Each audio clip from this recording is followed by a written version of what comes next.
लोगों को बड़ी सौगात मिली है। ये सौगात है वंदे भारत ट्रेन की, जो अब रियासी में भी रुका करेगी।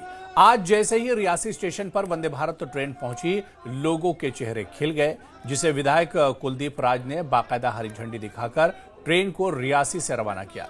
आपको बता दें कि कटरा से श्रीनगर जाने वाली ट्रेन बीच में सिर्फ बानिहाल में रुकती है, लेकिन अब कटरा से खुलने वाली ट्रेन का पहला स्टॉपेज रियासी होगा। सुबह 8:10 पर श्री माता वैष्णो देवी कटरा स्टेशन से खुलने वाली वंदे भारत एक्सप्रेस सुबह 8:28 पर रियासी स्टेशन पहुंचेगी और 2 मिनट के स्टॉपेज के बाद ठीक 8:30 पर रियासी से रवाना होगी। दोपहर 2 बजे श्रीनगर से खुलने वाली वंदे भारत एक्सप्रेस 4:34 पर रियासी पहुंचेगी और 2 मिनट के स्टॉपेज के बाद यानी 4:36 पर वहां से रवाना होगी। पीएम मोदी ने, आपको याद होगा कि 6 जून को कटरा श्रीनगर के बीच रेल सेवा की शुरुआत की थी। तभी से रियासी में वंदे भारत एक्सप्रेस के ठहराव की मांग की जा रही थी, जो अब पूरी हो गई है, जिसे लेकर रियासी और आसपास के लोगों में खुशी है।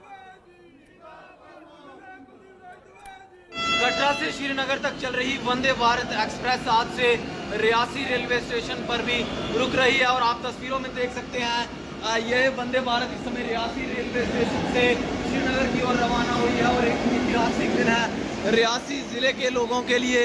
यहाँ पे रियासी रेलवे स्टेशन पर वंदे भारत एक्सप्रेस को रोकने की मांग को लेकर रियासी के विधायक और सांसद, यहाँ रेलवे मंत्री से भी हमने देखा इस मांग को लेकर के पिछले दिनों मिले थे। और आज आप देख सकते हैं ये वंदे भारत एक्सप्रेस इस समय रियासी रेलवे स्टेशन से रवाना हुई है और अब ये श्रीनगर कुछ देर के बाद श्रीनगर पहुंचेगी और रास्ते में बनिहाल रेलवे स्टेशन पर इसका एक स्टॉपेज रहेगा।